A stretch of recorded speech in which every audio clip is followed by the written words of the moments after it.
नमस्कार, मैं हूं विशाल यादव। सुना है कि बुढ़ापे में लोग सठिया जाते हैं, लेकिन बुढ़ापे में लोग डर भी जाते हैं। आज इसका प्रमाण देख लीजिए दोस्तों। बात यह है कि मणिपुर में जो हिंसा हुई ना, उस हिंसा की जांच जस्टिस लांबा कर रहे थे और जस्टिस लांबा को इतना डराया धमकाया गया कि जस्टिस लांबा ने इस्तीफा दे दिया। हम लोगों को मालूम है कि प्रधानमंत्री नरेंद्र मोदी, गृह मंत्री अमित शाह इस मामले में बुरे फंस सकते थे, क्योंकि मणिपुर जल रहा था, मणिपुर में जघन्य अपराध हो रहा था। दो समुदायों के बीच में जो हिंसक झड़प हुई, उससे न सिर्फ देश बल्कि दुनिया में त्राहिमाम हो मच गया। इधर लोग कटते मरते रहे और प्रधानमंत्री नरेंद्र मोदी विदेश यात्रा करते रहे, अमित शाह चुनावी रैलियों को अटेंड करते रहे।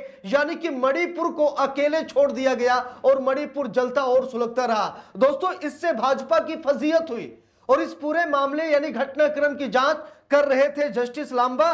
लेकिन दोस्तों, खबर आ गई है कि जस्टिस अजय लांबा ने इस्तीफा दे दिया है। इस्तीफा दिया गया है या फिर दिलवाया गया है? जस्टिस लांबा पर कोई दबाव तो नहीं डाला गया है? क्या इस मामले की जांच हो पाएगी? दोस्तों, जो निष्पक्ष ईमानदार जज होते हैं, सरकार उनसे डरती है, सरकार उनसे नफरत करती है, यहां तक कि उनका डिमोशन, उनका तबादला, यानी कि पूरी कोशिश सरकार करती है कि मेंटली उनको इतना टॉर्चर कर दिया जाए कि वो सरकार के खिलाफ ना जा सके। तो दोस्तों, ऐसे ही बड़ी खबर सामने आई है, जनसत्ता की रिपोर्ट है, लिखा भी है, मणिपुर हिंसा की जांच कर रहे जस्टिस अजय लांबा ने दिया इस्तीफा।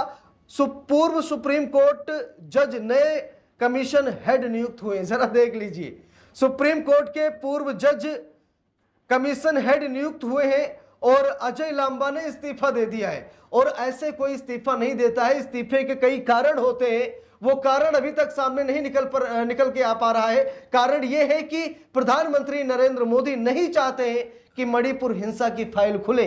मणिपुर में सरकार का रवैया क्या था? क्योंकि स्वाभाविक है कि भाजपा की सरकार थी, नरेंद्र मोदी के चहेते मित्र मुख्यमंत्री थे, ठीक है, यानी कि पूरा कंट्रोल भाजपा का था मणिपुर में। अगर यही मणिपुर में विपक्ष की सरकार होती तो प्रधानमंत्री नरेंद्र मोदी पूरी फाइल खोल देते, लेकिन मणिपुर में भाजपा की सरकार थी, भाजपा का मुख्यमंत्री था, इसीलिए मणिपुर में जो हिंसा घटित हुई है उसकी जांच जस्टिस अजय लांबा कर रहे थे और जांच लगभग पूरी हो गई थी, चार्जशीट तैयार हो गई थी, लेकिन कोर्ट में पेश करने से पहले ही जस्टिस लांबा का इस्तीफा हो जाता है। देखिए, लिखा भी है, कमीशन के दूसरे सदस्य retired IAS officer Himanshu Shekhar Das और retired IPS officer Alok Prabhakar committee में काम करते रहेंगे।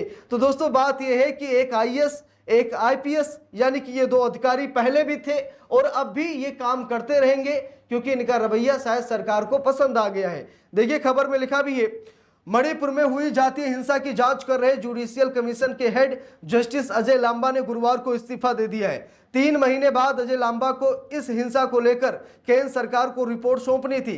एक नोटिफिकेशन में केंद्र ने सुप्रीम कोर्ट के पूर्व जज जस्टिस बलबीर सिंह चौहान को नया चेयरमैन अपॉइंट करने की घोषणा की है। कमीशन के दूसरे सदस्य retired IAS officer Himanshu Shekhar Das और retired IPS officer Alok Prabhakar committee में काम करते रहेंगे। तो बात है दोस्तों कि 3 महीने बाद अजय लांबा इस रिपोर्ट को केंद्र सरकार को सौंपने वाले थे, यानी कि रिपोर्ट लगभग तैयार हो गई थी। रिपोर्ट केंद्र सरकार के पास जाकर के वो उसकी एक कॉपी सुप्रीम कोर्ट जाती, ठीक है, मामले की पूरी जांच हो गई थी। लेकिन प्रधानमंत्री नरेंद्र मोदी को ऐसा लगा कि अगर मणिपुर की फाइल पहुंच गई सुप्रीम कोर्ट तो लेने के देने पड़ जाएंगे। यह समझ लीजिए कि एपिस्टीन से बड़ी फाइल थी मणिपुर की फाइल, क्योंकि वहां भी निर्वस्त्र करके महिलाओं की जैसे परेड कराई गई थी, घुमाया गया था, शायद हम सभी लोग अच्छी तरीके से जानते, ठीक है। प्रधानमंत्री नरेंद्र मोदी की फजीहत हो जाती। एपिस्टीन से भी खतरनाक फाइल है मणिपुर की, इसीलिए मणिपुर मामले में जांच कर रहे जस्टिस अजय लांबा को इस्तीफा देना पड़ जाता है। देखिए, खबर में लिखा भी है, जांच समिति को नहीं हुआ भुगतान। देखिए, लिखा भी है, इससे पहले 26 फरवरी को सुप्रीम कोर्ट ने मणिपुर हिंसा से जुड़े एक मामले पर नाराजगी जताई थी। मणिपुर हिंसा की जांच और राहत कार्यों की निगरानी के लिए गठित अदालत नियुक्त समिति को 2023 से अब तक कोई भुगतान नहीं किया गया था। यह मामला सुप्रीम कोर्ट पहुंचा और कमेटी भी सुप्रीम कोर्ट के आदेश पर ही बनाई गई थी। इस पर चीफ जस्टिस सूर्यकांत ने गहरी चिंता व्यक्त की। उन्होंने कहा कि अदालत के निर्देशों के बावजूद समिति के सदस्यों को भुगतान न होना गंभीर विषय है। दोस्तों, यहां पर समझिए, प्रधानमंत्री नरेंद्र मोदी भुगतान ही नहीं कर रहे थे, प्रधानमंत्री नरेंद्र मोदी खर्चा नहीं उठा रहे थे, भाई जज है, जांच कर रहे हैं, कहीं आ रहे जा रहे, भाई गाड़ियों में पेट्रोल कौन डलवाएगा बताइए मुझे।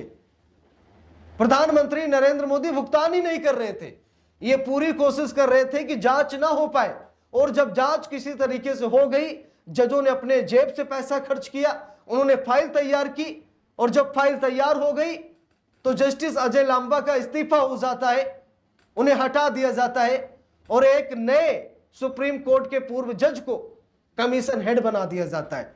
आप सभी लोग समझ सकते हैं, इशारा बहुत ही साफ है।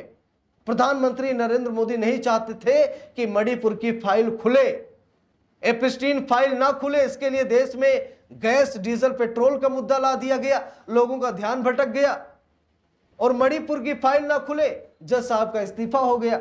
देखिए खबर में लिखा भी है, गृह मंत्रालय ने जारी किया नोटिफिकेशन, लिखा भी है कि यह गजट नोटिफिकेशन में गृह मंत्रालय ने कहा कि 4 जून 2023 के नोटिफिकेशन को जारी रखते हुए, जिसे बाद में 13 सितंबर 2024, 3 दिसंबर 2024, 20 मई 2025 और 16 दिसंबर 2025 के नोटिफिकेशन के जरिए बदला गया है, और मणिपुर में हिंसा की घटनाओं जैसे एक खास सार्वजनिक महत्व के मामले की जांच करने के मकसद से नियुक्त जांच आयोग के चेयरपर्सन के पद से माननीय जस्टिस अजय लांबा, जो कि गुवाहाटी हाई कोर्ट के पूर्व चीफ जस्टिस थे, के इस्तीफे को स्वीकार कर लिया गया है। इसके बाद 28 फरवरी से केंद्र सरकार सुप्रीम कोर्ट के पूर्व जस्टिस माननीय जस्टिस बलबीर सिंह चौहान को 1 मार्च से जांच आयोग एक्ट 1952 के सेक्शन 3 के सब सेक्शन 3 द्वारा जारी की गई शक्तियों का इस्तेमाल करते हुए उक्त आयोग का चेयरपर्सन नियुक्त किया जाता है। तो यहाँ पर देखिए गजट भी सामने आया,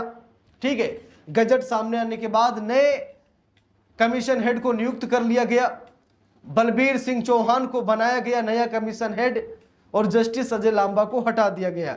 सीजेआई सूर्यकांत ने कहा कि अंतरिम राहत के तहत समिति के तीनों सदस्यों को 10-10 लाख रुपए दिए जाए। अदालत ने यह भी कहा कि भुगतान की जाने वाली राशि केंद्र सरकार जारी करेगी, और बाद में राज्य सरकार अपने हिस्से का भुगतान शेयर करेगी। तो बात है दोस्तों कि तीनों सदस्यों को सुप्रीम कोर्ट ने कहा कि 10-10 लाख यानी 30 लाख रुपए का भुगतान मोदी जी करें, यानी केंद्र सरकार करे, बाद में राज्यों की जो भी हिस्सेदारी आएगी अपना निपट लिया जाएगा, लेकिन अभी ये सारा पैसा मोदी सरकार दे, यानी केंद्र सरकार दे। सीजेआई सूर्यकांत ने यह फैसला सुना दिया था। दोस्तों आप सभी लोग अंदाजा लगा सकते हैं कि सरकार किस तरीके से काम कर रही है, सरकार किस तरीके से संविधान और लोकतंत्र को तबाह कर रही है। सरकार के खिलाफ कोई रिपोर्ट तैयार ना हो, सरकार के खिलाफ कोई ना बोले, इसके लिए अथक प्रयास किया जा रहा है। लेकिन अब देखते हैं आगे क्या कुछ होता है, मणिपुर की फाइल खुलती है या फिर दब जाती है। बाकी आप लोगों की क्या राय है कमेंट करके जरूर बताइएगा। वीडियो को लाइक शेयर, अगर चैनल पर नए हैं सब्सक्राइब करके सपोर्ट कीजिएगा। मिलते हैं दूसरी वीडियो में, तब तक के लिए बहुत बहुत धन्यवाद।